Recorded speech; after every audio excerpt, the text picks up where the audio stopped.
구약성경입니다. 창세기 26장 2절부터 4절까지 봉독하도록 하겠습니다.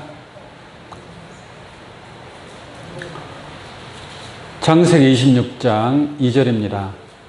여호와께서 이삭에게 나타나 가라사대 애굽으로 내려가지 말고 내가 네게 지시하는 땅에 거하라. 이 땅에 유하면 내가 너와 함께 있어 네게 주고 내가 이 모든 땅을 너와 네 자손에게 주리라.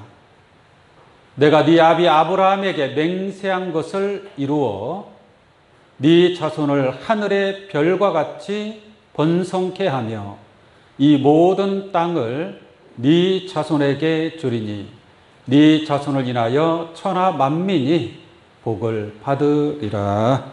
아멘. 창세기 26장 2절로 4절까지 봉독해 드렸습니다. 오늘 이 말씀을 통해서 애굽으로 내려가지 말고 지시하는 땅에 거하라 라는 제목으로 말씀을 증거하도록 하겠습니다. 애굽으로 내려가지 말고, 애굽이라고 하면 지금의 저 이집트를 얘기하는 겁니다. 애굽으로 내려가지 말고 내가 네게 지시하는 땅에 거하라. 이렇게 하나님께서 이삭에게 하시는 말씀이 되겠습니다. 여러분들 애굽으로 혹시 가실 일 있나요? 애굽. 하나님께서는 애굽으로 내려가지 말라라고 했으니까 저 이집트 가면 돼요, 안 돼요? 안 되겠네요. 그죠?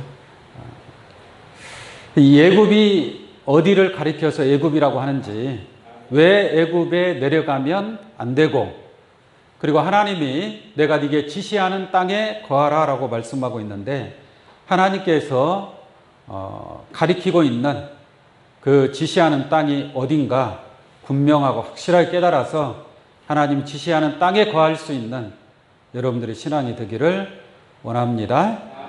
하나님께서 원하는 지시하는 땅에 있어야지, 그 땅에 있지 않고 어디 엉뚱한 데 가 있으면 아무리 열심히 신앙생활하고 아무리 열심히 주여주여 한다 할지라도 결코 하늘의 축복을 얻을 수가 없습니다. 지난 시간에 하나님께서 아브라함에게 나타났습니다. 아브라함에게 나타나서 뭐라고 하셨느냐?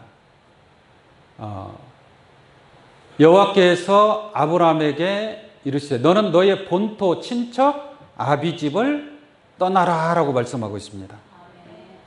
하나님께서 아브라함에게 너의 본토, 아브라함의 본토는 갈대아 우르입니다. 자기의 고향입니다. 고향. 자기가 태어나서 자란 곳 갈대아 우르를 떠나 내가 네게 지시할 땅에 거하라 라고 말씀한 바가 있습니다.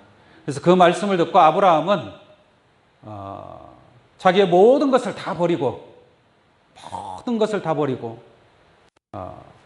하나님께서 명령하신 대로 그 명령에 믿음으로 순종하여 가나안 땅에 이르게 된 줄로 믿습니다.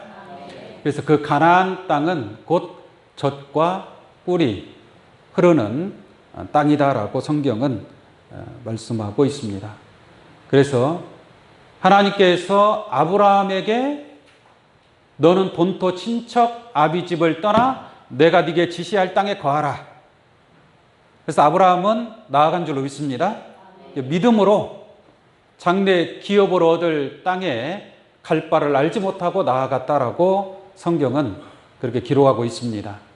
중요한 것은 하나님은 아브라함의 하나님이요 또한 이삭의 하나님이더라 라고 말씀하고 있습니다. 하나님은 아브라함의 하나님. 아브라함은 어떤 인물이냐? 너의 본토를 떠나서 내가 네게 지시할 땅으로 가라라고 할 때에 주저없이 믿음으로 나아간 신앙인 줄로 믿습니다. 그와 같이 여러분들의 신앙도 아브라함의 믿음으로 혹여 본토를 아직 떠나지 아니하였다면 본토를 떠나서 하나님이 지시하는 젖과 꿀이 흐르는 땅으로 나아가야 될 줄로 믿습니다. 그와 똑같이 아브라함의 하나님께서 아브라함에게 말씀하셨던 것처럼 또 그 하나님께서 이삭에게도 똑같은 말씀을 하시는 겁니다. 2절 말씀 볼게요. 여호와께서 이삭에게 나타나 가라사대 애굽으로 내려가지 말고 내가 네게 지시하는 땅에 거하라. 이렇게 말씀하고 있습니다. 그럼 이삭은 이 말씀 하나님으로부터 이러한 명령을 받았다면 애굽으로 내려가면 안 되겠죠. 애굽으로 내려가지 말고 하나님이 지시하는 뭔가 지시하는 땅이 있다라는 얘기죠. 그 지시하는 땅에 거하라라고 하나님께서 이삭에게 이와 같이 명령을 했습니다. 이삭도 믿음으로 그와 같이 순종을 하게 됩니다. 중요한 것은 이 말씀이 그냥 아브라함에게, 구약시대의 아브라함에게 명령한 내용이고 또 아브라함의 아들 이삭에게 명령한 그러한 말씀으로 우리가 이해만 하고 그냥 지나가 버린다면 이 말씀은 우리에게 생명이 될 수가 없습니다. 이 말씀이 여러분들의 생명이 되고자 한다면 이 하나님의 명령이 오늘 시간 이 말씀을 통해서 여러분들에게 증거되고 하나님의 명령이 나타나고 있음을 알아야 될 줄로 믿습니다. 그래서 그 명령에 순종하는 자는 애굽으로 내려가지 아니하는 자들이고 하나님께서 지시하는 땅에 거하는 자가 되어야 할 줄로 믿습니다. 그러한 사람이 이삭과 같은 믿음을 가진 자다라고 말씀을 드릴 수 있겠습니다. 만약 이 애굽으로 내려가지 말라고 했는데 애굽으로 기어코 내려가는 사람들도 있어요. 애굽으로 기어코 꾸역꾸역 내려가는 자들이 있습니다. 그 애굽으로 내려가는 자들은 구원을 받을 수 있을까요? 구원받을 수가 없습니다. 하나님의 명령 아닙니까? 애굽으로 내려가지 말고 내가 네게 지시하는 땅, 그 땅에 거하는 자들이 하늘의 축복을 얻게 될 것인 줄로 믿습니다. 그럼 이 애굽으로 내려가지 말라고 했는데 하나님께서 이 성경상에 애굽은 어디를 가리키고 있는지 애굽에 관해서 한번 그 성경의 비밀을 알아보도록 하겠습니다. 먼저 이사야 31장 3절로 한번 보겠습니다.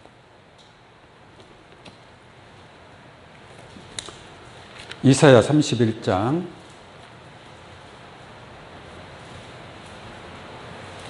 3절입니다.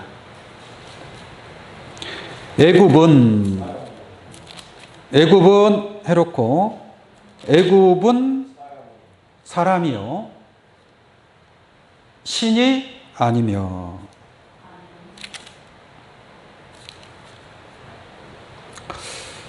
애굽은 뭐라 그래?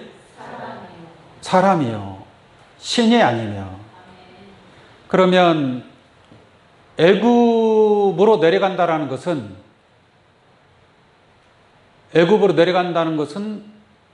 어디로 간다는 얘기?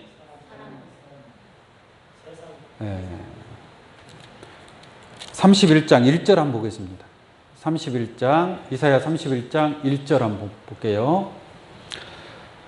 도움을 구하러 애굽으로 내려가는 자들은 화 있을진저. 도움을 구하러 애굽으로 내려간다고 그러죠. 그러면 애굽은 뭐라 그랬어요? 사람이죠. 결론적으로 애굽으로 내려간다는 것은 사람에게 도움을 구하러 내려간다는 얘기예요. 도움을 구하러 애굽으로 내려가는 자들은 화 있을진저. 결론적으로 내려가라는 얘기예요? 내려가지 말라는 얘기예요?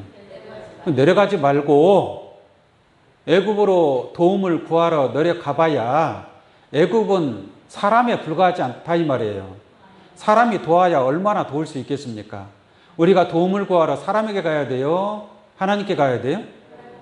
하나님 앞에 나아가야지. 도움을 구하러 사람에게 내려간다면, 도움을 구하러 간다면 그것은 하나님을 대적하는 것이고 하나님의 뜻이 아니다라고 말씀을 드립니다. 다시 봅니다. 도움을 구하러 애굽으로 내려가는 자들은 화 있을진저 그들은 말을 의뢰하며 병거의 많음과 마병의 심히 강함을 의지하고 애굽의 그 군대가 강하다라는 얘기예요. 그 말들의 숫자가 많고 기병대가 많고 그러니까 이 강대국이라는 얘기죠. 그러니까 약소국 입장에서는 강대국의 도움을 구할 수 있는 거 아니겠습니까? 그죠? 자, 보세요. 그 뒤에 보겠습니다. 강함을 의지하고 이스라엘의 거룩하신 자를 앙모치 아니하며 여호와를 구하지 아니하거니와 하나님께 의뢰를 하고 하나님 앞에 기도하고 부탁을 드려야 되는데 하나님을 찾는 것이 아니라 지금 당장 위급하고 위험하니까 누구를 찾아가는 거예요? 애굽을 찾아가는 거예요. 애굽은 사람이지 신이 아니다 이 말이에요. 2절 말씀 보겠습니다.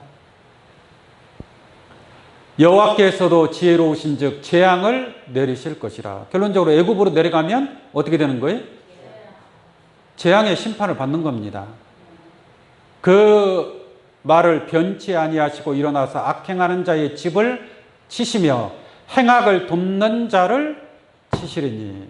결론적으로 애굽으로 내려가는 자들은 하나님의 뜻을 거역하는 것이고 또한 악을 행하는 것이고 그 악을 행하는 자의 집을 하나님께서 심판하실 것을 말씀하고 있는 줄로 믿습니다. 애굽으로 내려가면 멸망하는 거예요.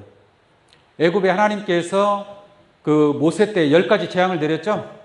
그러한 재앙의 심판을 통해서 애굽에 그러한 큰 재앙이 임하였던 것처럼 마지막 때에도 애굽이나 또 애굽의 도움을 구하는 자라 함께 멸망할 것을 성경은 말씀하고 있습니다. 3절 애굽은 사람이요 신이 아니며. 우리가 도움을 구하러 사람에게 아무리 사람이 도와봐야 얼마나 도울 수 있겠습니까? 그래서 애굽은 사람이요. 사람을 의지하지 않기를 바랍니다. 사람을 믿고, 이런 사람 믿을 수 있어요? 지금 세상이 어떤 세상입니까? 어떻게 사람을 믿고 그런 신앙을 할 수 있어요?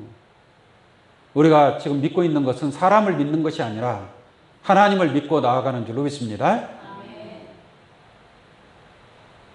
그래서 신이 아니며 그 말들은 육체요 영이 아니라.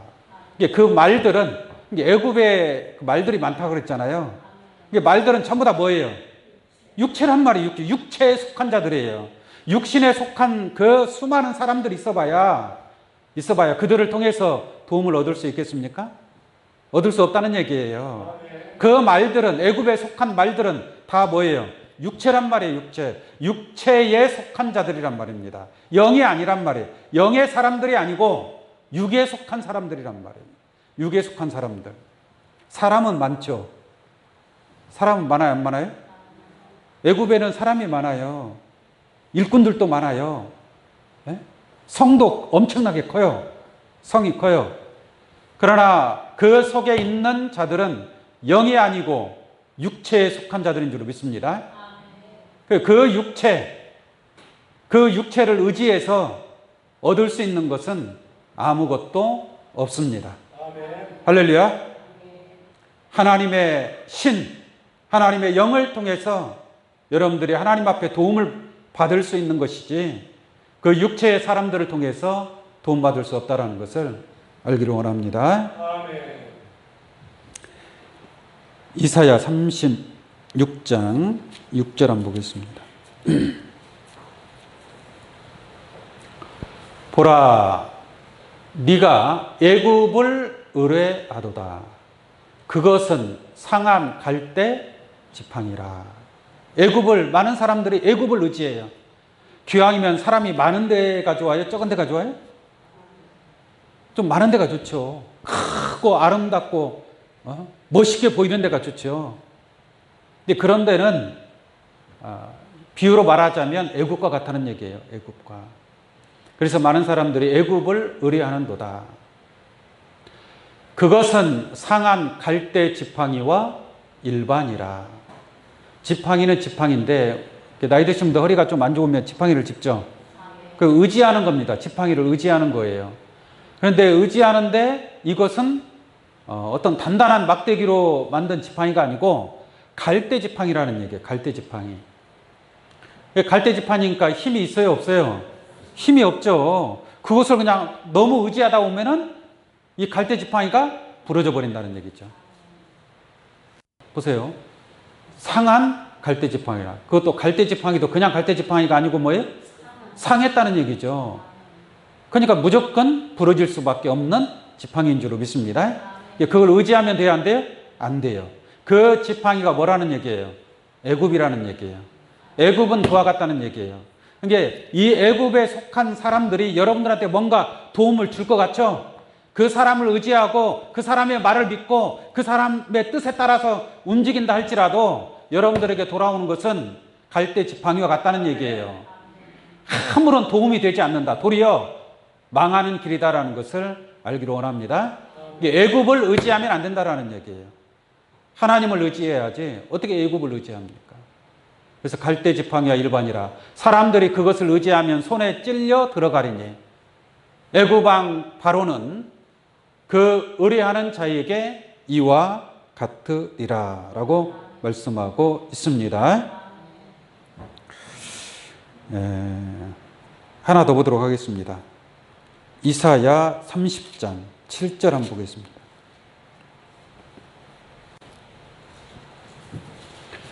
애굽의 도움이 헛되고 무익하니라. 애굽에는 말들이 많고 강한 군대가 있으니까 뭔가 나를 보호해 주겠지. 나한테 뭔가 도움이 되겠지. 이렇게 생각해서 애굽의 도움을 구하러 나가는 자들이 있지만 애굽의 도움이 헛되고 뭐예요? 무익하니라. 아무런 유익이 있어요, 없어요? 없다는 얘기예요. 애굽으로 가면 안 되겠죠? 이렇게 말씀을 듣고도 또 애굽으로 내려가는 사람도 있다니까요. 자, 어떻게 되는가 봅니다. 애굽의 도움이 헛되고 무익하니라. 그러므로 내가 애굽을 가만히 앉은 라합이라 일컬었느니라. 네? 애굽을 가만히 앉은 라합이라. 가만히 앉았다라는 것은 왜 가만히 앉아 있겠어요? 왜 그럴까요? 힘이 없기 때문에 그렇습니다. 힘이 없기 때문에. 누가 와도 누가 나를 잡아먹기 위해서 오는데도 못 도망가. 그 동물의 왕국 보면은 힘이 없는 동물이 있단 말이에요. 누가 쫓아와도 못 도망가요. 그냥 그 자리에 가만히 있어요. 이게 애굽은 그와 같다는 거예요. 애굽이 겉으로 볼 때는 막 힘 있는 그런 게 강한 자인 것처럼 보이겠지만 실상은 가만히 앉은 라합과 같은 자들이다라는 것을 말씀을 드립니다. 여기서 라합은 애굽을 상징하고 있어요.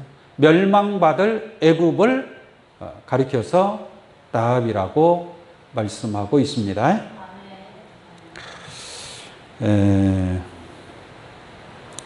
예레미야 말씀 하나 보도록 하겠습니다. 예레미야 42장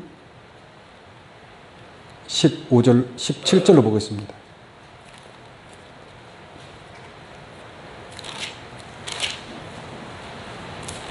예레미야 42장 17절.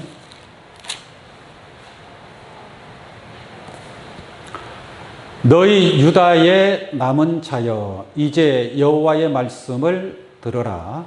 만군의 여호와 이스라엘의 하나님이 이같이 말씀하시되 너희가 만일 애굽에 들어가서 거기 거하기로 고집하면 하나님의 사람들이 애굽으로 들어가서 거기 거하기로 고집하면 애굽에 들어가지 마라. 하나님께서 애굽으로 내려가지 마라라고 누차 강조하고 있죠. 이제 강조하고 있는데도 불구하고 난 애굽으로 가서 애굽에서 나는 부자가 될 거야. 나는 큰 돈을 벌어서 돌아올 거야. 애굽에 들어가서 거기 거하기로 고집하는 겁니다.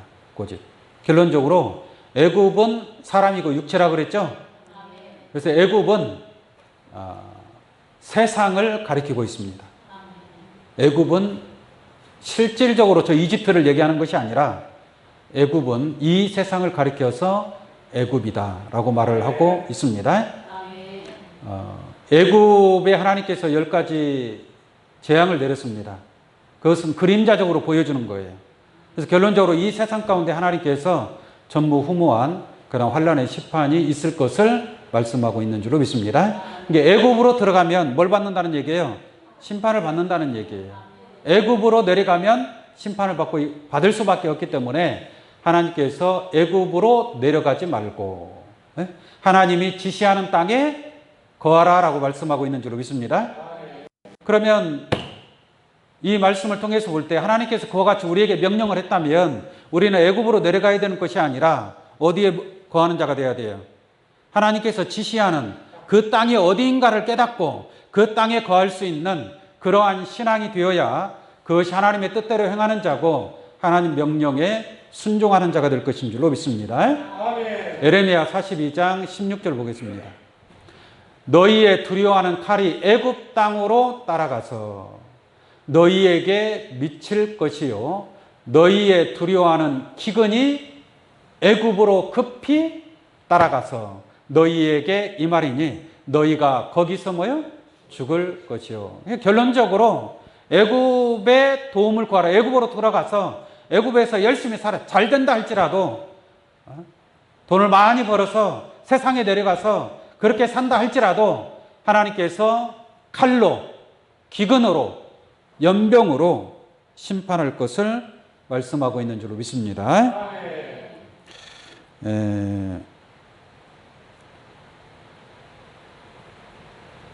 17절 보겠습니다. 무릇 애굽으로 들어가서 거기 우거하기로 고집하는 모든 사람은, 그러니까 애굽에 속한 모든 사람을 얘기하는 거예요. 모든 사람은 이같이 되리니 어떻게 된다고요? 칼과 기근과 연병에 죽을 것인즉. 그러니까 하여튼 애굽에 속한 자는 칼에 죽든지, 근데 용케 칼을 피했어. 근데 뭘로 죽어요? 기근 들어서 죽고, 또 기근도 용케 피했어. 그 다음에는요? 피할 수 없습니다. 연병에 죽을 것인즉 내가 그들에게 내리는 재앙을 벗어나서 남을 자가 없으리라 라고 말씀하고 있는 줄로 믿습니다. 애굽으로 내려가면 그냥 저렇게 되는 거예요. 애굽으로 결론적으로 내려가지 말고, 애굽으로 내려가지 말고 내가 네게 지시하는 땅에 거하라라는 하나님의 말씀임을 잘 깨우침 받기 바랍니다. 그럼 지금 애굽에 거하는 자들은 어떠한 자들인가? 애굽에 거하는 자들이 어떤 자들이냐? 애굽은 사람이요 신이 아니며 그들은 육체요 영이 아니라 라고 말씀하고 있습니다. 그러므로 육체를 쫓는 자는 썩어질 것을 거둘 것이고 성령을 쫓는 자는 영생을 얻으리라 그랬죠. 성령을 쫓는 자는 하나님을 의지하는 자들이고 육체를 따라가는 자, 육신의 소욕을 쫓아가는 자, 사람을 의지하고 사람으로부터 뭔가 도움을 받고자 하는 자는 이들은 어디를 바라보고 내려가는 자예요? 애굽으로 내려가는 자들입니다. 애굽으로.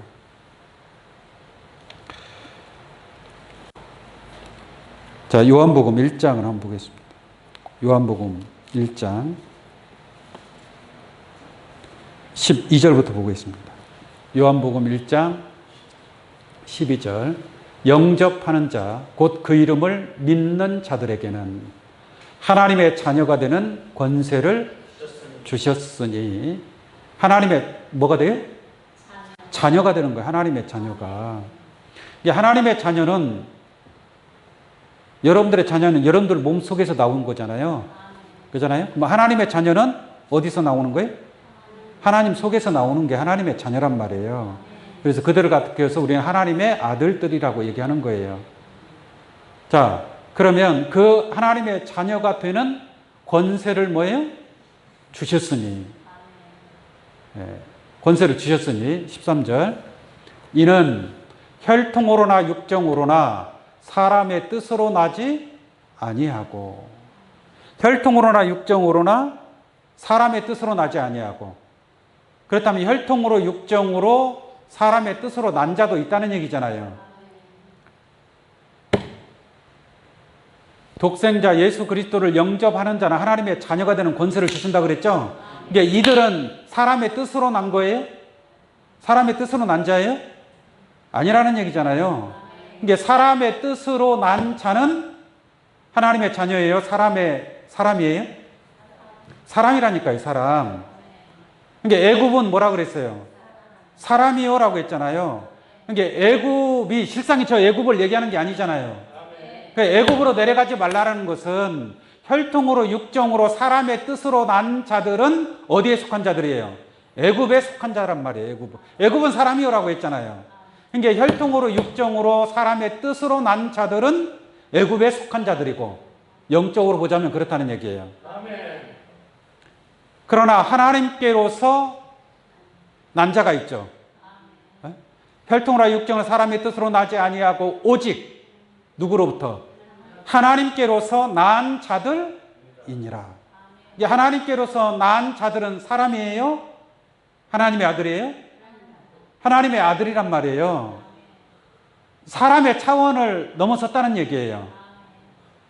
예수님은 사람이에요? 하나님의 아들이에요? 사람의 아들이에요? 하나님의 아들이에요? 영적으로는 하나님의 아들이잖아요. 그러니까 예수님의 그 영적인 신앙은 사람의 뜻으로 난 게 아니란 말이에요. 예수님은 하나님 속에서 나왔단 말이에요. 하나님 속에서. 그래서 독생자라고 얘기하는 거예요. 독생자. 독생자라는 것은 요한복음 1장 18절 말씀 보면 본래 하나님을 본 사람이 없으되 아버지 품속에 있는 독생하신 하나님이 나타내셨느니라 그랬죠? 그러니까 독생하신 하나님이 어디 속에 있었어요? 아버지 품속에. 독생하신 하나님이 아버지 품속에. 그러니까 그 아버지 품속에 있는 독생하신 하나님이 나타나게 된 줄로 믿습니다. 그 나타난 분이 누구라는 얘기예요? 예수님이고 우리는 그분을 뭐라고 하느냐? 독생자라고 얘기하는 거예요. 그래서 독생자라는 것은 하나님 속에서 나온 아들이다 이 말이에요. 아들. 그래서 예수님은 그리스도라고 얘기하는 거예요. 주는 그리스도시요 살아계신 하나님의 아들이다라고 얘기하는 거예요. 아버지 품속에서 나왔기 때문에. 진짜 하나님이 이런 육체를 가진 그런 분은 아니잖아요. 영이신 하나님이시잖아요. 그러나 예수님은 요한복음 1장 14절 한번 보겠습니다. 말씀이 육신이 되어. 이게 말씀이 육신이 된 것이 곧 하나님으로부터 난 자인 줄로 믿습니다. 이게 사람의 뜻으로 난 자가 있고 하나님으로부터 난 자가 있다는 얘기예요. 이게 사람의 뜻으로 난 자는 어디에 거하고 있는 거예요? 애굽에 거하고 있는 거예요. 그러나 하나님의 말씀이 육신화되어 하나님께로서 난 자들은 어디에 거하는 거예요? 젖과 꿀이 흐르는 땅에 거하는 자예요. 이게 애굽 땅으로 내려가느냐, 젖과 꿀이 흐르는 땅에 거하느냐. 이게 하나님이 거하라고 명령하신 곳은 젖과 꿀이 흐르는 땅인 줄로 믿습니다. 그래서 그 땅에 거하는 자들이 예수님과 같이 말씀이 육신이 되어 우리 가운데 거하심에 우리가 그 영광을 보니 아버지의 독생자의 영광이요. 그러니까 아버지의 독생자의 영광이요. 은혜와 진리가 충만하더라 그랬죠. 예수님이 그와 같이 아버지의 독생자의 영광이 나타나고 은혜와 진리가 충만한 줄로 믿습니다. 그래서 예수님을 통해서 말씀이 나오잖아요. 말씀이에요. 진리가 나오는 줄로 믿습니다. 진리가 나오는 정도가 아니라 진리의 말씀이 강같이 흐른다 이 말이에요. 강같이 흐른다. 그래서 젖과 꿀이 흐르는 땅이다. 이렇게 말씀하고 있는 겁니다. 그래서 젖과 꿀이 흐르는 땅, 2000년 전에는 예수님과 함께하는 것이 곧 젖과 꿀이 흐르는 땅에 거하는 자다라고 말씀을 드릴 수 있겠습니다. 그러나 사람의 뜻으로 난 자들, 사람의 뜻으로 난 자들은 세상에 속한 자예요. 세상에 속한 자. 자, 요한복음 1장 1절 다시 한번 보겠습니다. 태초에 말씀이 계시니라. 이 말씀이 하나님과 함께 계셨으니 이 말씀은 곧 뭐예요? 하나님이시니라.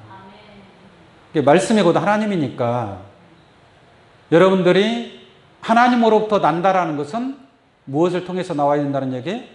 말씀이 육신화되어 난 자가 하나님의 자녀가 되는 권세를 얻은 거예요. 자녀가 되는 자란 말인데 말씀이 없이 사람의 뜻으로 난 자들이 많다는 얘기예요. 이 땅 위에 사람의 뜻으로 난 자가 많겠어요? 하나님 말씀으로 난 자가 많겠어요? 사람의 뜻으로, 사람의 뜻이라고 얘기하는 것은 세상적인 말씀, 이게 사람에게 필요한 말씀, 교훈적인 말씀, 어떤 그런 그 세상의 문학적이고 인본주의적인 그러한 진리가 있어요, 없어요? 그러한 진리가 있잖아요, 세상에도. 그러한 세상의 지혜와 지식, 철학, 학문, 이러한 것들로 나온 신앙이 있다 이 말이에요. 그게 율법적인 신앙입니다. 그런 것이 세상의 초등학문의 신앙이라고 얘기하는 거예요. 그러한 신앙으로 난 자들은 사람의 뜻으로 난 자라고 얘기하는 거예요. 그러니까 사람을 보기에는 멋있어요, 안 멋있어요? 멋있죠. 왜? 사람의 지혜, 세상 사람들이 살아가는 데 있어서 갖춰야 될 것들을 갖춘 그러한 어떤 그 초보적인 신앙, 그러한 것들이 세상에서는 참 보기 좋게 보이는 거예요. 그러나 하나님의 말씀은 없다는 얘기예요. 하나님의 말씀은 없는 게 세상에서 필요한 지식들로 가득 차 있지, 진짜 하나님의 그 우리가 영생에 이를 수 있는 그러한 젖과 꿀이 흐르는 그러한 말씀이 아니다라는 것을 설명드립니다. 요한복음 3장 한번 보겠습니다. 요한복음 3장 16절. 하나님이 세상을 이처럼 사랑하사 독생자를 주셨어요. 이 세상이 뭐라고요? 이 세상이 애굽이라니까요, 애굽. 애굽. 그래서 하나님께서 이사야 19장 1절 보면 애굽에 관한 경고라라고 말씀하고 있습니다. 이 세상이 애굽이라고 보시면 돼요. 네? 하나님이 세상을 이처럼 사랑하사 독생자를 뭐예요? 주셨으니 이는 저를 믿는 자마다 멸망치 않고. 그러니까 독생자를 세상에 주셨단 말이에요. 그 세상에 속한 사람들이 독생자를 믿고 영생을 얻는 자가 있겠죠. 그럼 영생을 얻는 자들은 그냥 세상에 거하는 자예요? 세상에서 벗어난 자예요?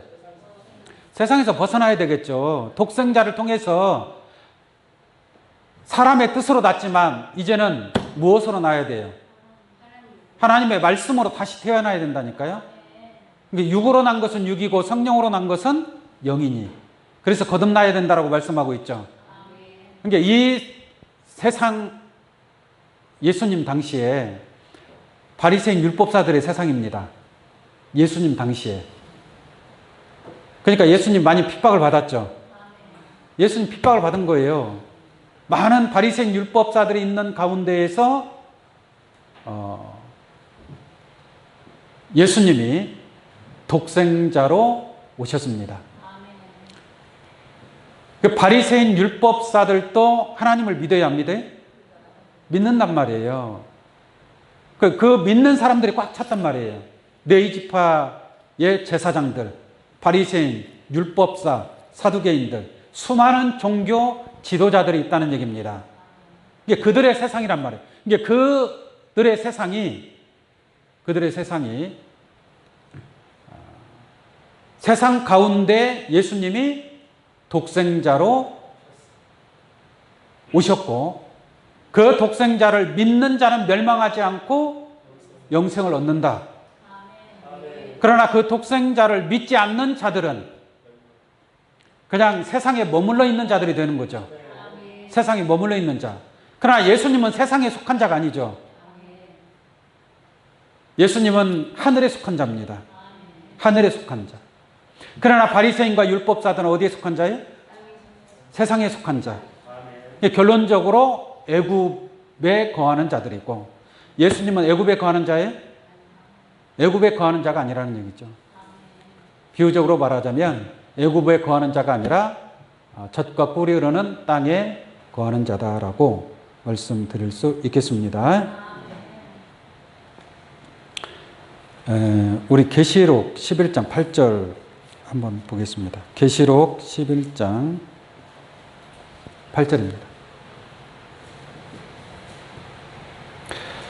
저희 시체가 큰 성 길에 있으리니 그 성은 영적으로 하면 소돔이라고도 하고 애굽이라고도 하니. 이게 큰 성이 있는데 그 성을 소돔이라고도 하고 뭐예요? 애굽이라고도 한다라는 얘기잖아요. 뭐 그 성을 향해서 나아가면 그 성은 그 성에 속한 자들은 다 어디에 있다는 얘기예요? 애굽에 있다라는 얘기죠. 왜냐하면 그 성을 애굽이라고도 하고 소돔이라고도 한다 이 말이에요. 여러분들 소돔성이 어떻게 망한지 알죠? 그럼 소돔으로 갈래요? 소돔에 있다가도 빨리 나가야 될 거 아닙니까? 근데 소돔으로 도움을 구하러 소돔으로 내려가면 뭐 한다는 얘기예요? 불과 유황의 심판을 받는다는 얘기예요. 그러니까 그 성을 가리켜서 소돔이라고도 하고 애굽이라고도 한다 이 말이에요. 이게 애굽으로 내려간다라는 것은 뭐예요? 그 성을 향해서 들어간다는 얘기예요. 근데 그 성은 바벨론, 큰 성 바벨론을 얘기하는 겁니다. 그 성에 얼마나 많은 사람들이 있겠어요? 아주 메뚜기 떼와 같이 수많은 사람들이 그 큰 성에 그 큰 성 곧 애굽에 거하고 있다라는 것을 깨우쳐 받기 바랍니다. 그러니까 너희는 애굽으로 내려가지 말고 내가 네게 지시하는 땅에 거하라라고 얘기하잖아요. 근데 이 말씀을 통해서 볼 때 이 애굽이라는 것이 큰 성 바벨론이다라는 것을 알 수가 있고 또 그 뒤에 뭐라고 했느냐? 애굽이라고도 하니 곧 저희 주께서 예수님을 얘기하는 겁니다. 저희 주께서 어디에? 십자가에 못 박히신 곳이니라라고 말씀하고 있는 거예요. 예수님이 십자가에 우리를 죄를 위해서 죽으셨죠. 어디서 죽으셨어요? 십자가. 그 십자가에 의해서 사형을 당한 곳이 골고다라는 곳입니다. 골고다에서 예수님이 죽었잖아요. 그런데 이 계시록 말씀을 통해서 보니까 예수님이 십자가에 죽으신 곳이 어디예요? 소돔이라고도 하고 애굽이라고도 하는 저희 주께서 십자가에 못 박히신 곳이다라고 말씀하고 있는 줄로 믿습니다. 이건 육적으로 말하는 것이 아니라 어떻게 얘기하는 거예요? 영적으로 얘기하는 거예요. 영적으로. 그러니까 영적으로 예수님이 십자가에 못 박힌 곳이 소돔이고 애굽인 줄로 믿습니다. 그 예수님이 십자가에 못 박혔을 때 누구에 의해서 못 박혔느냐? 서기관들과 바리새인 율법사 제사장들에 의해서 못 박혔다 이 말이에요. 애굽에서 못 박혔다는 얘기고, 그러면 애굽이라는 곳은 어디냐? 바로 거짓 목자, 바리새인 율법사, 율법주의자들을 따라가는 것이 애굽으로 내려가는 것이다 이 말이에요. 젖과 꿀이 흐르는 말씀이 없어도 그냥 세상적인 말씀, 교훈적인 말씀, 윤리도덕적인 말씀, 그러한 말씀을 쫓아가는 그러한 신앙, 그러한 발걸음이. 근데 애굽은 사람이 많아요 안 많아요? 사람이 많잖아요. 큰 성이잖아요. 겉으로 볼 때는 얼마나 아름답습니까? 그러니까 수많은 사람들이 그 애굽으로 향해서 나아가고 있다는 얘기예요. 그 애굽으로 나아가는 자들은 하나님이 칼과 기근과 연병에 의해서 결국은 이 큰 성 바벨론이 무너지게 될 때 애굽의 도움을 구하러 가는 자들은 함께 멸망하게 될 줄로 믿습니다. 비유로 말하자면 가룟 유다는 예수님의 제자였습니다. 예수님의 제자였는데 영적으로 보자면 어디로 내려간 거예요? 애굽으로 내려간 거예요. 바리새인 율법사들하고 같이 작당을 하지 않았습니까? 그래서 예수님을 십자가에 못 박지 않았습니까? 깨우쳐 받기 바랍니다. 사도 바울이 복음을 전할 때 데마라는 그 동역자가 있었습니다. 데마라는 그 협조자가 있었어요. 사도 바울과 같이 사도 바울이 세계 전도 여행을 하잖아요. 같이 협력을 했었습니다. 그런데 어느 때에 그 데마가 사도 바울의 동역자가 되었다가 다시 세상으로 나갑니다.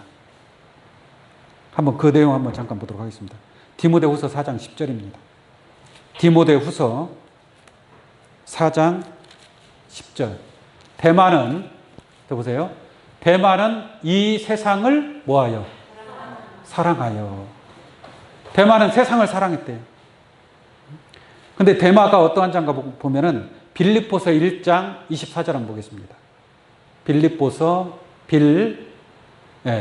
그러나 내가 빌립보서 1장 24절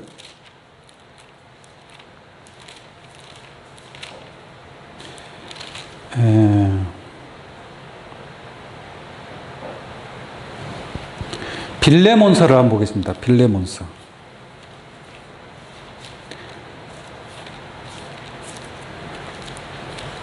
빌레몬서 1장 24절을 한번 보겠습니다.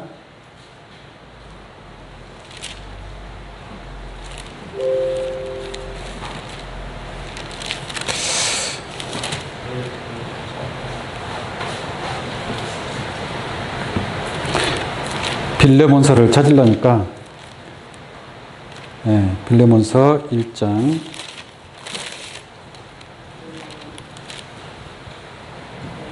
24절을 보면은 제가 읽어드릴게요.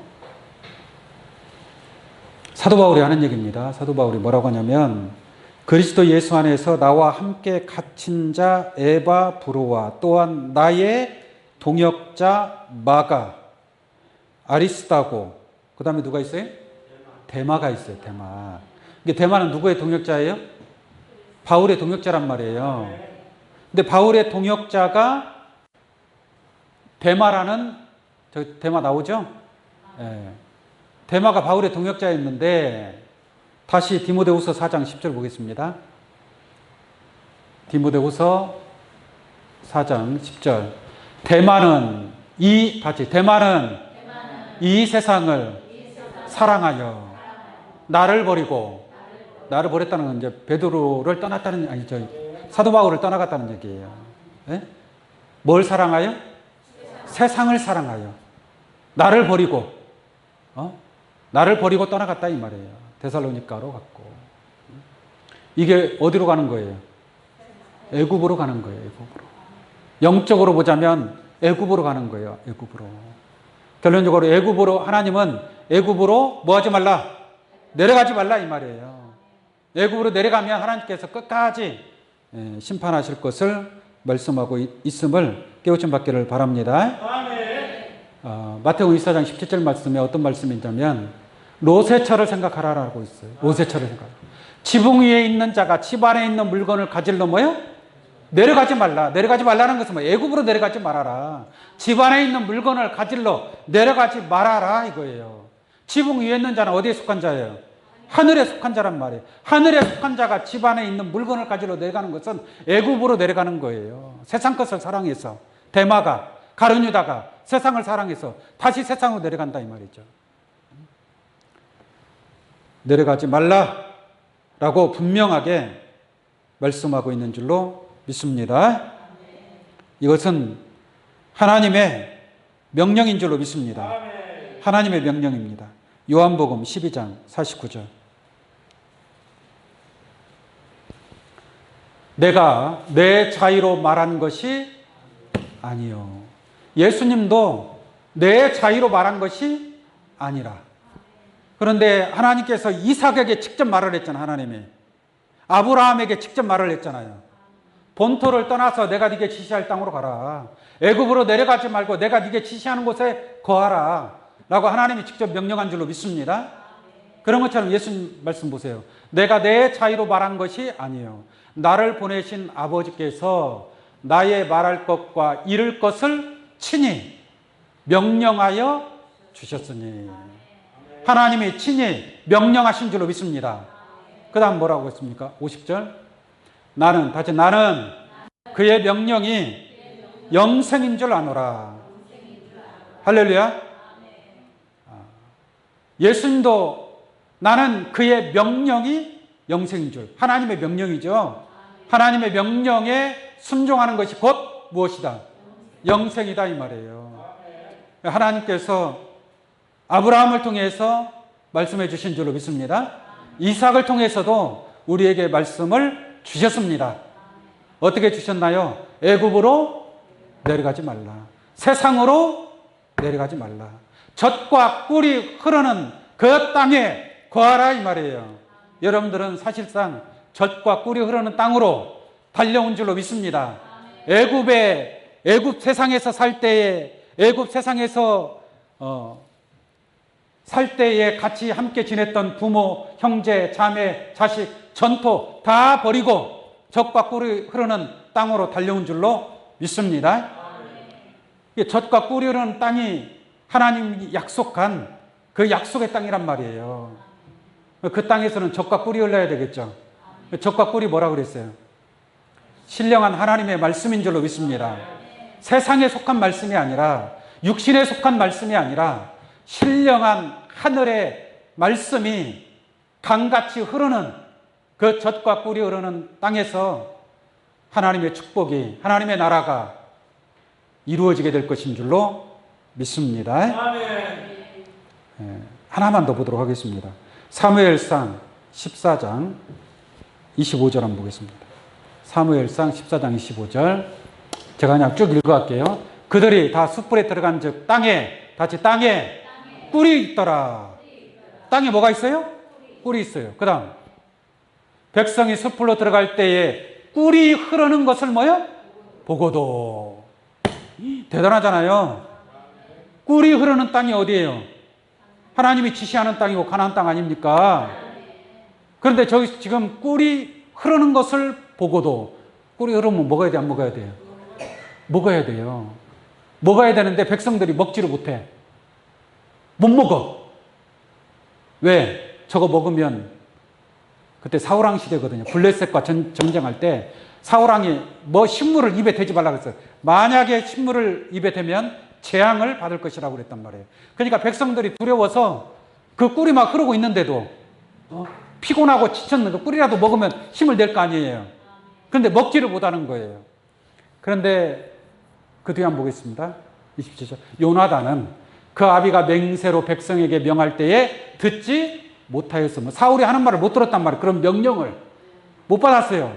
모르니까 꿀이 흘러가니까 먹어도 되나 보다 하고 먹겠어요, 안 먹겠어요? 먹죠. 다른 백성들은 먹어요, 못 먹어요? 못 먹는 거예요. 그러니까 백성에게 명할 때 듣지 못하였으므로 손에 가진 지팡이 끝을 내밀어 꿀을 찍고 그 손을 돌이켜 입에 대매, 꿀을 좀 찍어 먹은 거예요. 입에 대매 눈이 뭐해졌더라? 밝아졌더라. 이렇게 말씀하고 있어. 요나단이 꿀이 흐르는데 그 꿀을 찍어 먹으니까 눈이 뭐예요? 팍 밝아지는 거예요. 세상에 꿀 먹었다고 눈 밝아지는 꿀이 있어요? 육신적으로? 꿀 한번 먹으니까 막 소경이 눈이 탁 떠버려요? 그런 건 없잖아요. 이게 영적으로 눈이 밝아졌다는 얘기예요. 이게 요나단은 그 꿀을 먹고 눈이 밝아진 거예요. 젖과 꿀이 흐르는 땅인 줄로 믿습니다. 이 땅에 흐르는 이 말씀이 꿀이단 말이에요. 네? 특히나 이 계시록의 말씀, 작은 책의 말씀이 꿀같이 달달하고 한 줄로 믿습니다. 그 꿀 찍어 먹으니까 눈이 어떻게 되는 거예요? 밝아지는 거예요. 밝아지는 거예요. 네? 뱀의 눈이 밝아지더라. 할렐루야. 그 다음에 때 백성 중 하나가 고하여 가로되 당신의 부친이 맹세로 백성에게 엄히 명하여 말씀하시기를 오늘날 식물을 먹는 사람은 저주를 받을지어다 하셨나이다. 그러므로 백성이 피곤하였나이다. 그 다음에 요나단이 가로되 내 부친이 이 땅으로 곤란케 하셨도다. 보라, 내가 이 꿀 조금을 맛보고도, 그 수풀에 흐르는 그 꿀을 조금을 맛봤단 말이에요. 맛보고도 내 눈이 이렇게 뭐요? 밝았거든. 그 꿀 조금만 먹어도 뭐예요? 눈이 어떻게 해요? 밝아진단 말이에요. 그럼 몽땅 먹으면 어떻게 되겠습니까? 환해져 버리죠. 환해져 버리는 거예요. 믿습니까? 그러므로 젖과 꿀이 흐르는 땅에 거하라고 한 줄로 믿습니다. 오늘 이곳은 젖과 꿀이 흐르는 땅인 줄로 믿습니다. 여러분들이 이 땅에 말씀의 꿀을 찍어 먹으니까 눈이 어떻게 돼요? 밝아지는 거예요. 밝아지는 거예요. 근데 저 땅에는 눈이 밝아져요? 어두워져요? 40년 동안 그 말씀을 먹어도 눈이 소경이 되어버렸잖아요. 소경이. 조금 먹으면 먹을수록 뭐가 되는 거예요? 소경이 되어버리는 거예요. 아무것도 몰라요. 무지해요. 무식해요. 내 백성이 지식이 없으면 뭐 하는 겁니까? 망할 수밖에 없는 줄로 믿습니다. 오늘 이 자리는 젖과 꿀이 흐르는 땅인 줄로 믿습니다. 이곳에서 마음껏 먹고 마시고 여러분들의 영안이 열리고 귀가 열리고 입이 열리는 역사를 통해서 하나님의 자녀로 인정받고 하나님의 나라를 유업받을 수 있는 젖과 꿀이 흐르는 진짜 하나님의 나라에 이를 수 있는 귀한 여러분들 되시기를 예수의 이름으로 축원합니다. 기도하겠습니다.